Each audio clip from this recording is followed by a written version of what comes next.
अस्सलाम वालेकुम दोस्तों, क्या हाल चाल है भाई। हम ठीक ठाक हैं और जनाब इधर नहीं है फ़िलहाल। मैं ही बता देता हूँ एनओसी का भी।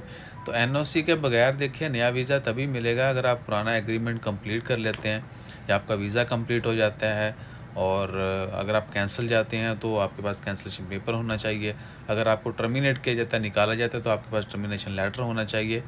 और अगर आपका अरबाब कंपनी स्पॉन्सर आपके ऊपर कोई किसी किस्म की पाबंदी नहीं लगाते, तो आपको नया वीज़ा जो है बगैर एनओसी के मिलेगा। उसके लिए एनओसी की ज़रूरत नहीं है। That's all.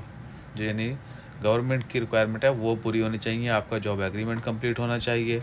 आपका वीज़ा कंप्लीट हो गया है तो आपने कैंसल जाना है। अगर आपको टर्मिनेट किया गया था तो टर्मिनेशन लेटर, आपके पास प्रूफ हो कि आपने जो भी डील की थी वो कंप्लीट की है। That's all.